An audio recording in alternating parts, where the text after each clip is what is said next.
By halftime, my feet are bleeding. But I'm having a good game. I don't want to take them off. Okay, guys, so what you're about to see is my live reaction to episode 5 and 6 of the Michael Jordan documentary, The Last Dance. Tonight's episode will be a bit special. I'm bringing in my dad. It's his birthday. You know, he's from Chicago, lived in Chicago, got to, live through the whole Michael Jordan era. So I'm stoked for you guys to see his reaction as well as mine. And yeah, enjoy. All right, guys, so we've just finished episode number 5 and 6. I'm here with my dad. Dad, thank you so much for coming on. Lifetime Bulls fan here. Lifetime Bulls fan. Obviously, he got to experience it in a whole different way since he lived it, born and raised in Chicago. So, first takeaways from episode 5, which was a lot around the Dream Team and kind of what happened there. Any thoughts, anything that kind of stood out to you? I didn't know the whole Isaiah Thomas drama behind it. But it doesn't surprise me because Isaiah Thomas, I know, pissed off a lot of people. Yeah.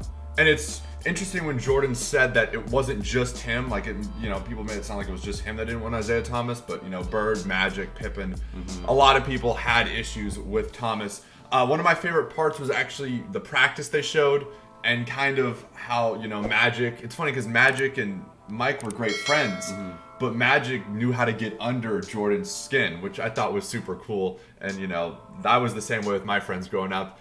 And when Jordan, finally got pissed off and decided to ball out and, take over the game, Magic kind of passed over the torch and they kind of admitted that Jordan really was the best player. So I thought that was cool. And remember, Larry Bird was out there. Yeah, and that was actually Larry Bird. After that 92 season, he retired. He walked away because I think it was back problems. But another thing, and then they talked about the 1991. No, what was Clyde Drexler? What year was that? Was that 90? That was the second one. The second one, okay. And how a lot of people, I didn't know so many people compared, they said Clyde Drexler was the second best player. Well, he had a similar kind of game. Yeah. He'd fly through the air and. I like the way Jordan kind of just shut that all down. Right. But that's the famous game where Jordan hit all those threes and then did that little shrug to Magic. Okay, cool. Like he was just draining them without any thought. No, that was really cool. I thought we were gonna get more of Kobe. Unfortunately, we didn't. They briefly talked. Kobe talked for a little bit, and then, they showed some clips. But again, tough. Maybe in future episodes. Yeah, but again, moving on to episode 6 was more based around kind of the Jordan gambling controversy, and then their '93 title, was it? Yeah, that's their '93 title.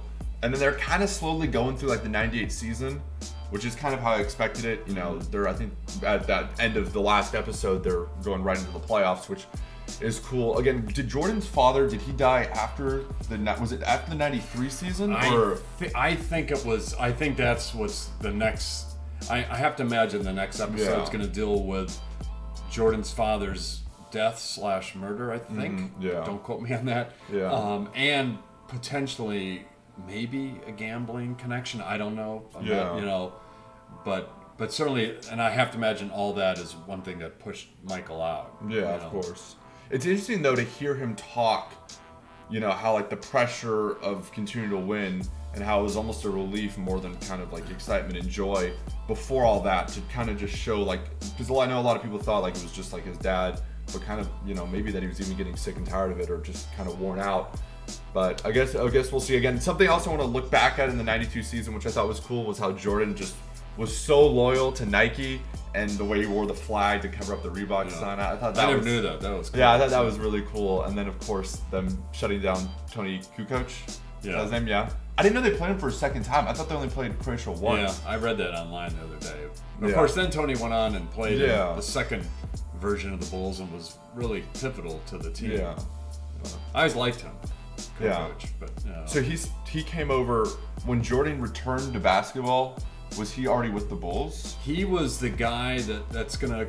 I think we talked. Maybe they talked about one of the other episodes, but there's that famous moment where Pippen wanted to take the last shot. Jordan wasn't on the team the year that Jordan wasn't playing. Okay. And they drew up a play for Kukoc, and Pippen refused to go out on the floor. Which really? Was not probably the best move on Scottie's part, but Okay, well, I guess that's something to look forward to. And moving on to episode 6 as well, and kind of going back to episode 6, the Jordan Rules, which was a book written. You know, I think I've heard of the book. Have you read the book before? No. But it did seem to cause, you know, a lot of stress and kind of, you know, more. How would you say it? I feel like Michael got more backlash from people for that book than I ever imagined. Well, I mean, like they talk about it, which is the case we know with all people that become popular. You know, like you blowing up here, you know. So not true. On your pedestal, people are going to just chisel away at you. True. But it is, kidding aside, as you know, sadly that is the case. Yeah.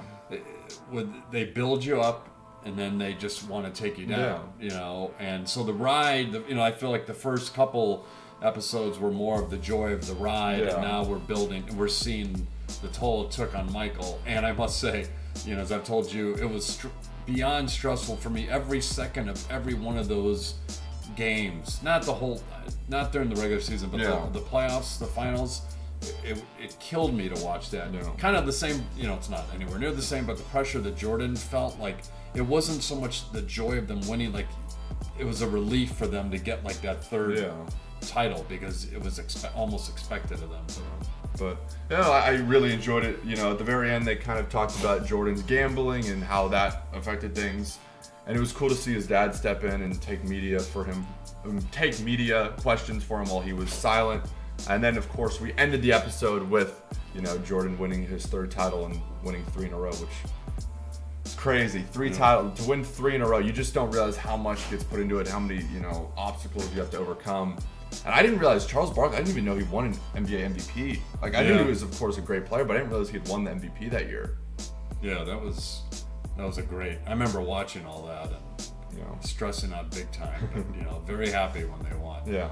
But guys, I think that's about that. Guys, I think that's gonna do it for us. It is my dad's birthday, so make sure to wish him happy birthday, Dad. Thank you so much for coming on. And thank you for my. Of course. This is my cup from my wonderful son. Of course, guys. Make sure to drop a like. Make sure to drop a subscription. Dad, thank you again for coming on. We'll see you guys next time. Peace.